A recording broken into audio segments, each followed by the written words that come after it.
उन पर लाठियां बरसाने की, उन पर वाटर कैनन्स चलवाने की क्या जरूरत थी? उन नौजवान लड़कियों को जलील करते हुए उनके कपड़े फाड़ने की, उनको बेरहमी से गंदी तरह पिटवाने की, देश के युवाओं पर पैलेट गन्स और AK-47 चलवाने की क्या आवश्यकता थी? क्या वे आतंकवादी थे? क्या आतंकवादी हैं?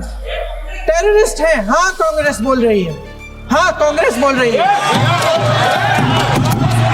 जवाब दीजिए, जवाब दीजिए। कांग्रेस बोल रही है, जवाब मांग रही है, जवाब दीजिए। प्रधानमंत्री महोदय जी ने नया शिक्षा मंत्री चुना, एक ऐसे व्यक्ति को इस पद पर आसीन किया जिसने एक गर्भवती महिला के बलात्कारियों की रिहाई पर अपनी सहमति व्यक्त की। लेकिन जो अभी अभी हमारे वर्तमान नए शिक्षा मंत्री को जो उन्होंने टिप्पणी की, कैरेक्टर असैसिनेशन है एक तरीके से संसद की, और इस तरीके के भाषा हम उम्मीद नहीं करते हैं। इस नई कमेटी में तो एक ex-IB चीफ, फिर चिल्लाएंगे, एक ex-IB चीफ, एक IT कंपनी के मालिक और एक गौमूत्र के विशेषज्ञ भी हैं।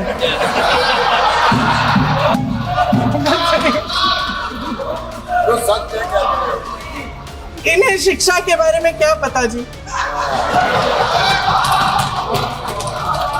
सच है। आप आज मेरे से नाराज हो रहे हैं? मुस्कुरा लीजिए। आपने भी चुनाव लड़ा। आप जेन ज़ी का भरोसा वापस जीतना चाहते हैं तो नए नए एंगल से अपने फोन से नए नए वीडियो बनाने से नहीं होगा।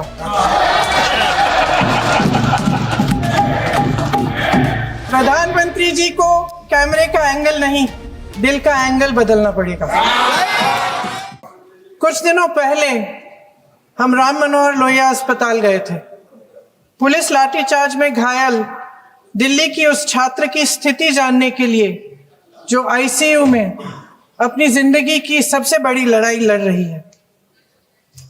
हमसे कुछ ही समय पहले आदरणीय स्वास्थ्य मंत्री जी श्री JP नड्डा वहां गए थे और उनसे कुछ समय पहले अन्य नेता भी गए। जब तक हम वहां पहुंचे, उस लड़की की मां नेताओं के आने जाने से गुस्से में थी। हाँ? सुन लीजिए, सुनिए, किसी की पीड़ा का मजाक नहीं उड़ाते।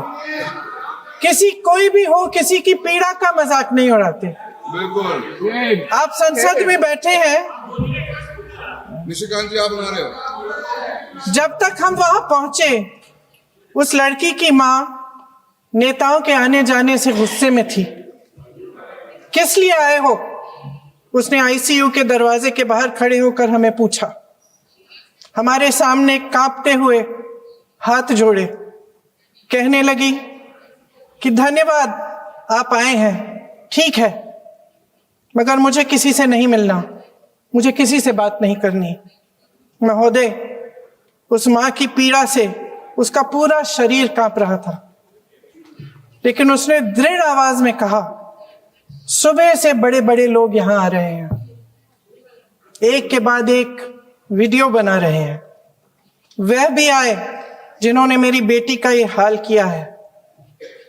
किस लिए? उसने हमसे पूछा। किस लिए? मेरी बेटी की बलि तो चढ़ गई है, लेकिन उसे कुछ भी हो जाए तो मैं उसके लिए अपने आप लड़ूंगी। मुझे किसी की मदद नहीं चाहिए, मैं अकेले लड़ लूंगी। महोदय, शायद मुझे यहाँ खड़े होकर सबके सामने ये बात नहीं कहनी चाहिए, मगर उस माँ की गुहार ने मुझे शर्मिंदा किया। उसके दिल के टूटने की वो आवाज जो अस्पताल की दीवारों से में गूंज रही थी, मेरे मन में अभी भी गूंज रही है। इसलिए उस माँ की इजाजत लिए बिना मैं आपके द्वारा आदरणीय प्रधानमंत्री महोदय जी और आदरणीय गृह मंत्री महोदय जी से पूछना चाहती हूँ कि क्या जरूरत थी एक मासूम बच्ची पर इस तरह दमन करने की? क्या जरूरत थी उन छात्रों पर आंसू गैस चलवाने की, उन पर लाठियां बरसाने की, उन पर वाटर कैनन्स चलवाने की? क्या जरूरत थी उन नौजवान लड़कियों को जलील करते हुए उनके कपड़े फाड़ने की, उनको बेरहमी से गंदी तरह पिटवाने की? देश के युवाओं पर पैलेट गन्स और AK-47 चलवाने की क्या आवश्यकता थी? क्या वे आतंकवादी थे? क्या आतंकवादी हैं? टेररिस्ट हैं? हाँ, कांग्रेस बोल रही है। हाँ, कांग्रेस बोल रही है। जवाब दीजिए, जवाब दीजिए। कांग्रेस बोल रही है, जवाब मांग रही है, जवाब दीजिए।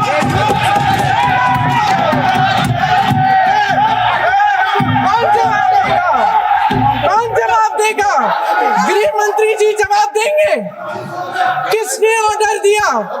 किसने ऑर्डर दिया पैलेट गन्स चलाने के लिए? किसने ऑर्डर दिया? आपके माध्यम से मैं पूछती हूं अध्यक्ष महोदय, किसने ऑर्डर दिया? प्रधानमंत्री जी ने दिया? गृह मंत्री जी ने दिया? जवाब देंगे? पूरा देश पूछ रहा है, सिर्फ कांग्रेस पार्टी नहीं पूछ रही है, पूरा देश पूछ रहा है। अध्यक्ष महोदय, देश के माता पिता पूछ रहे हैं, छात्र पूछ रहे हैं, अध्यापक पूछ रहे हैं, पूरा देश आज ये पूछ रहा है। और आपकी जिम्मेदारी बनती है कि आप इस सवाल का जवाब दें।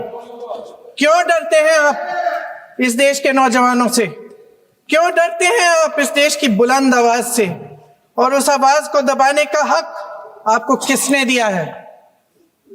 महोदय, ये सदन यहां बैठे हुए सांसदों की जागीर नहीं है, ये इस देश की अमानत है।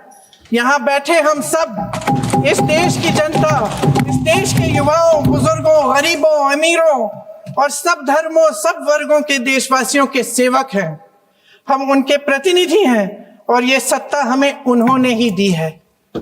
इस देश का संविधान हमारी सर आंखों पे, इस देश का लोकतंत्र सर्वोपरि है, इसे ध्वस्त करना पाप है। देश के कुल बजट में एजुकेशन बजट की हिस्सेदारी हर साल बढ़ाने की बजाय घटती जा रही है। 1.4 लाख करोड़ रुपया का पूरा बजट एजुकेशन बजट है और 1.32 लाख करोड़ सिर्फ नीट देने वाले 22 लाख बच्चों के परिवारों से हर साल खींचा जाता है। एक और शर्मनाक आंकड़ा भी है, 1.4 लाख करोड़ रुपया हमारा पूरा एजुकेशन बजट और 16 लाख करोड़ रुपए जो मौजूदा सरकार ने बड़े उद्योगपतियों के लोन माफ किए हैं। सोचिए कि इस सरकार की प्राथमिकताएं क्या है।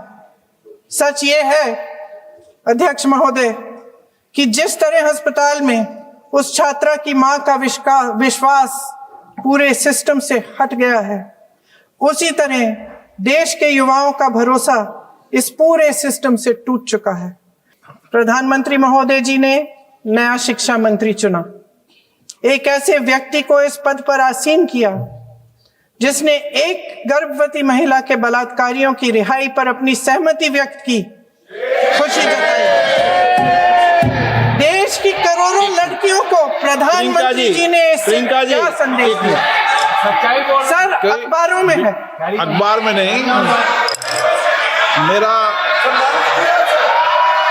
जो श्रीमती प्रियंका वाड्रा गांधी जी बोल रही थी, तो बीच में उनके वहां से भी टोका टोकी पहले भी हुए, हमारे यहाँ से भी हुए थे। अभी हम लोग तो शांति से सुन रहे हैं, लेकिन जो अभी अभी हमारे वर्तमान नए शिक्षा मंत्री को जो उन्होंने टिप्पणी की, कैरेक्टर असैसिनेशन है एक तरीके से संसद में, और इस तरीके के भाषा हम उम्मीद नहीं करते हैं। मैं इसमें प्रहलाद जोशी जी ने भी खुद कहा है, एक तो उन्होंने प्रियंका जी ने जो गलत बात कही है रिकॉर्ड पे, उसको रिकॉर्ड से हटा दिया जाए। दूसरा इस तरह का भाषा का इस्तेमाल ना करें। आपने डिबेट से पहले आपने अपील किया कि संसद में डिबेट का स्तर को नहीं गिराने चाहिए। उनके पार्टी के वो सीनियर लीडर है, वो पहली बार चुन के आए हैं, मगर उनके पार्टी में सीनियर है, जिम्मेदारी के साथ बोलना चाहिए। अगर पूरा ऑथेंटिकेट नहीं कर सकते हैं तो मैं ये मानता हूं कि उनको क्षमा मांगना चाहिए सदन से। सदस्य, मैं आपसे फिर आग्रह कर रहा हूं